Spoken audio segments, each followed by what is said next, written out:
Good afternoon. I'm State Senator Nan Orrock, representing District 36 here in Fulton County and in the city of Atlanta and the Tri-Cities. And we have come today as elected leaders in the community, as well as with grassroots leaders and local elected officials, to add our voices to express our deep concern on the environmental hazards occurring in our neighborhood that we represent by a recycling business. It's located at 3311 Empire Boulevard, Southwest Atlanta.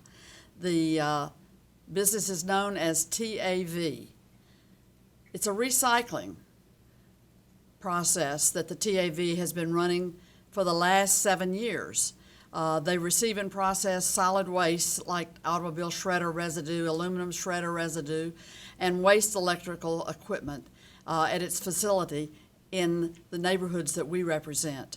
They operate on 37 acres, and they are in a neighborhood surrounded by school children, public school, and neighborhoods that are under, well, I'm sorry to say, constant attack, who face huge odds in trying to raise their children, earn a decent living, and keep a roof over their heads. And we're here to stand today and say, not one more minute of toxic pollution by this company.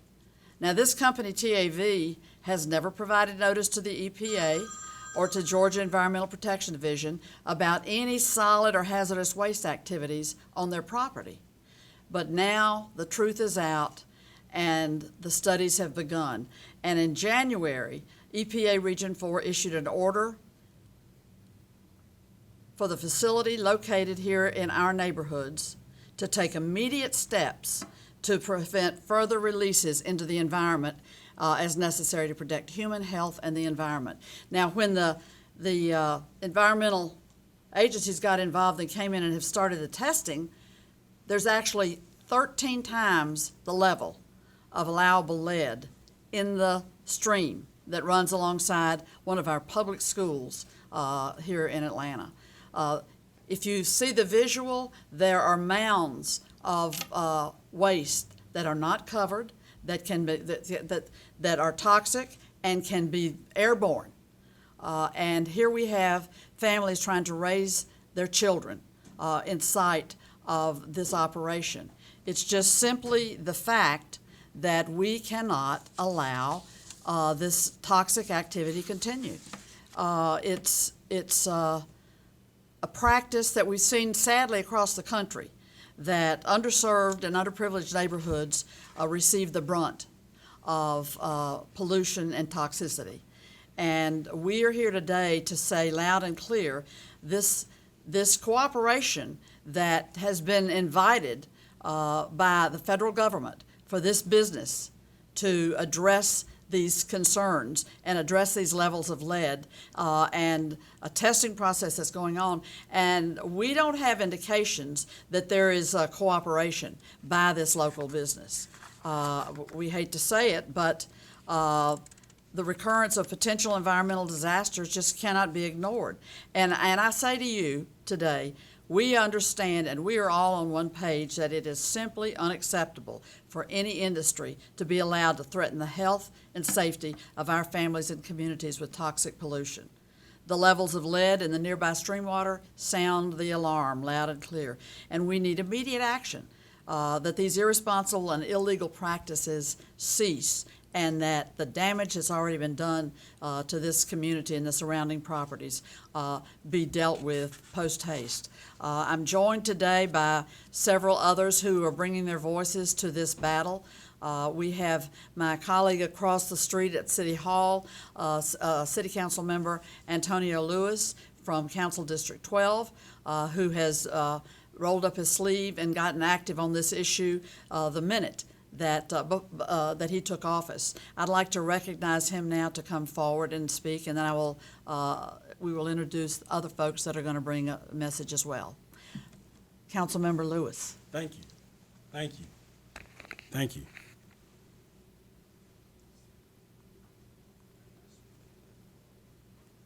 So My name is Antonio Lewis, council member for City Council, Atlanta City Council District 12.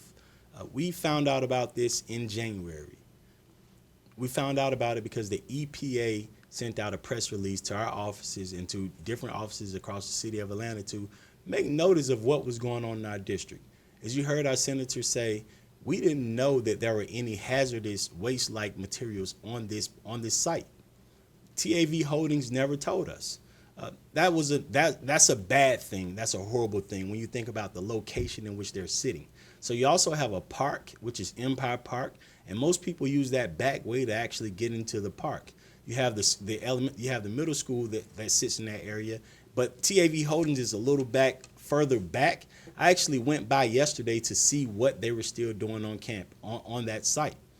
They wouldn't let me on the site. Security didn't want to talk to anybody because they thought you were media. They told myself, a city council person for that exact district, that no manager was available. Whenever I got to my car, a manager came out and met me at my car.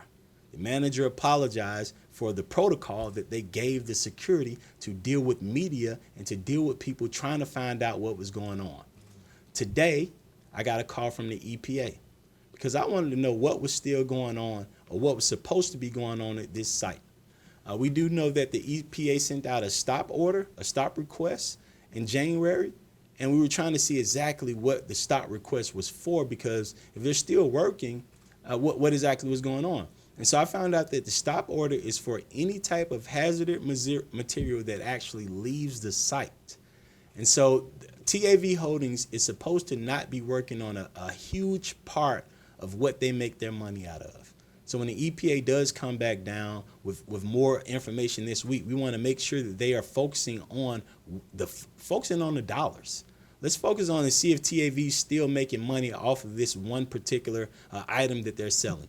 So thank you again thank you again to Senator Nan Orrock and to the rest of the elected officials and to the community. Bear with us. We're going to open the door on this. This will not be a closed door meeting. This will be open as possible. You will know information as we know information. Today, in fact, we'll be sending out something from the EPA with more information on what's going on at TAV Holdings. The reason why we don't have it right now is because they didn't know I demanded it today. I demanded it today. We don't have it because I demanded it today. We'll have it before 5 p.m. today. Thank you again for the folks standing with us, and I can't wait until we see what's going on.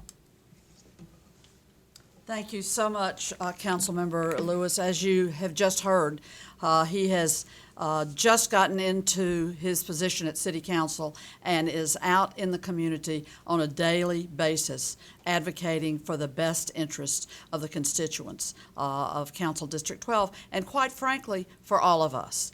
Because an injury to one is an injury to all. And if we allow this kind of toxic pollution to go unchecked, it's only a matter of time to it's coming to a neighborhood near you. Let me point out the fact that U.S. Senator Raphael Warnock, who lives in this area of the city, the southeast, southwest part of Atlanta, Senator Warnock has sent a letter addressing this issue, and I'd like to recognize, to speak from his office, Andrew Heaton, part of his senior staff, who is with us today. Andrew, could you bring remarks? Yes, ma'am. Thank you, Senator Orrock. Thank you, Councilmember Lewis. My name is Andrew Heaton. I represent Northwest Georgia for the office of Senator Warnock here in our state offices. As Senator Orrock mentioned, on February 9th, Senator Warnock sent a letter to EPA Administrator, the Honorable Michael Regan, basically following up on the order that they issued in January, notifying about these elevated lead levels, both on site at the facility as well as in tributaries leading into the South River. This is obviously extremely important because so much of the surrounding area is residential area. There's a school nearby. There are recreational areas like Empire Park, as mentioned.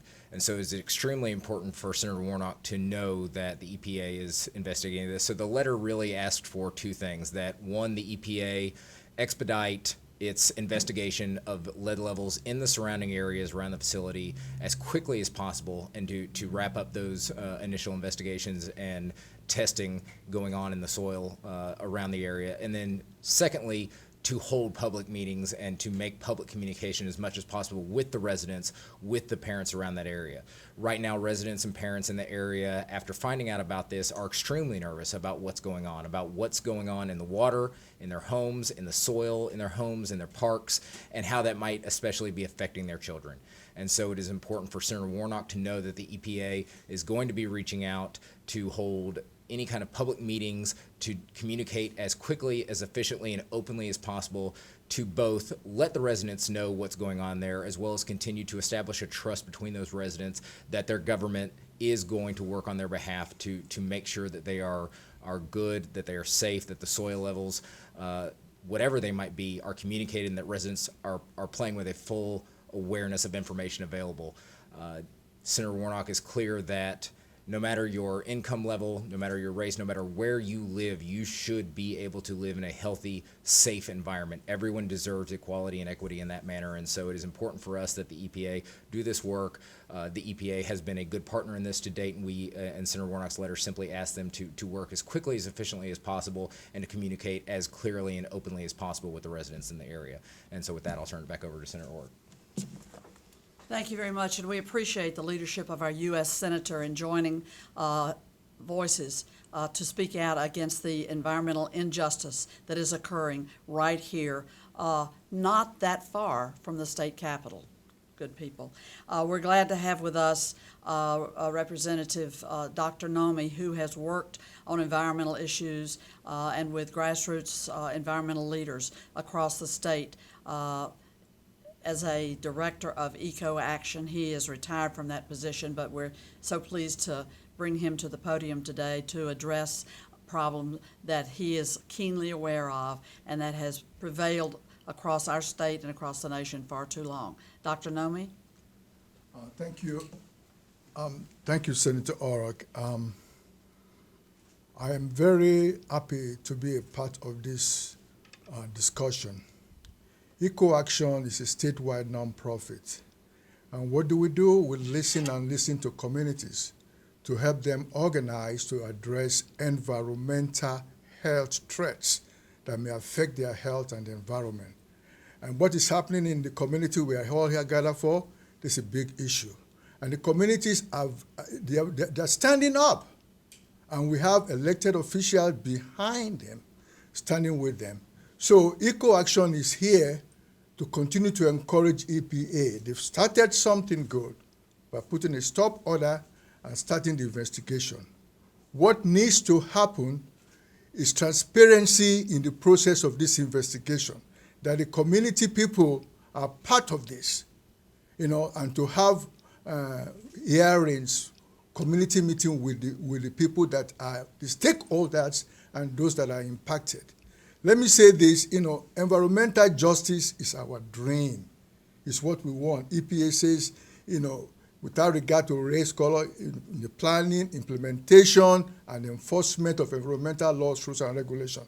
But the problem is environmental injustice, inequity. And what our senator, all our senators are fighting for is equity. Equity. When we have unequal exposure to toxic chemicals, it leads to unequal protection of the people. We don't want delay. We want action now. And I believe the community people will continue to shout out until they get results. Thank you. Wonderful. Thank you so much, Dr. Nomi. Thanks for your decades of service. Building the environmental justice movement here in our state.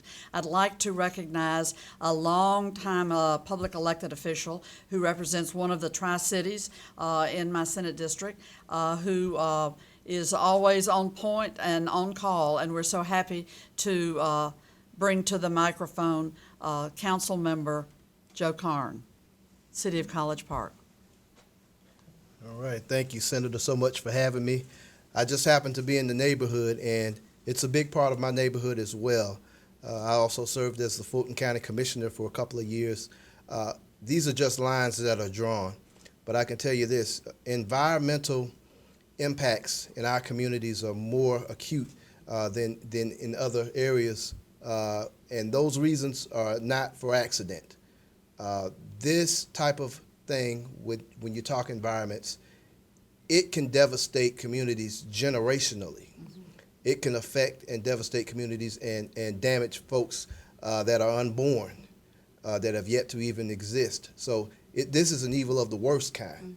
And I do wholeheartedly believe that this would not be happening in other communities, but because this is a community of color, and because this is a community that has socioeconomic dynamics that are sometimes less than desired, you can put anything in their backyards as deadly as you want, and there's not a lot of issues brought up on the federal level. We're hoping that's going to change with Senator Warnock stepping in and making sure that this type of thing never happens in any of our communities and neighborhoods. But I can tell you, if this were to happen in some other neighborhoods, this would be a statewide crisis, and you'd have the governor down here within about all of 10 minutes making sure that that place was cleaned up properly and those families were justly compensated for whatever issues and long-term medical health issues that are going to be occurring. So I hope that we're going to be looking at some type of civil action with an outfit like this coming into the neighborhood and doing what they've done to families in this community. So that's all I've got. Thank you so much. Thank you. We stand united. I want to ask a member of the community from the Neighborhood Planning Unit, would you step forward and bring remarks? Good afternoon, everyone. My name is Corrine Dent. I'm president of Southside Concerned Citizens of Atlanta Community Association, representing Orchard Knob and Blairville-Pool Creek. The community that TAV Holdings is in is actually Glen Rose Heights community. Our communities sit right across the street from one another. And I'm very happy that Councilmember Karn is actually here, because he talked about he's not necessarily in the area, but we draw lines. Water does not draw a line. That's right. Okay? This is a tributary that flows into the South River, all right? The South River flows into bigger bodies of water that affect the entire state of Georgia. So everywhere you go, just know there's 13 times the lead in every body of water in the state of Georgia. I've called the EPA. I have emailed the EPA. I have not gotten a single return email. I have not gotten anything but a voicemail from the EPA. I work with Atlanta Public Schools as well. And you know what? Lead is one of the reasons why you say these children aren't paying attention. Lead is one of the reasons why you say, oh, they're angry and I wonder why. So we need action, and we need action now. And I'm so super proud of Senator Orrock. I'm so super proud of Councilmember Lewis. I'm so super proud of everyone who has come together to help this community, our community, fight this issue. This is not a community issue. This is a statewide issue. That's right. And I expect the state to get involved in this issue and to have justice for this community. Thank you. Thank you very much. We're happy to take questions. Representative Kim Schofield in the House of Representatives also represents the constituents of this area and has been involved closely. She regrettably could not join us for the press conference because they are in active session and voting on bills. But we want to lift up Representative Schofield's work and her commitment going forward. And we will be broadly publicizing the Environmental Protection Agency public meeting that is going to be held. The Region 4 Administrator, Daniel Blackman, is keenly aware of this situation, and we are calling on our federal and state environmental agencies to move forward swiftly to address the findings, to do the research, to consult with the community, and to see that this toxic pollution practices of this company are put where they need to be put, and that is out of sight, out of mind, and if need be, out of business. Hello. Out of business. Thank you very much. Are there any questions? Great. Well, I want to appreciate everybody for coming on really very short notice and packed schedules, and again lift up that our U.S. Senator Raphael Warnock stepped to the plate on this, and we all are calling on the company and the environmental agencies to move forward swiftly. Delay is not acceptable. Thank you.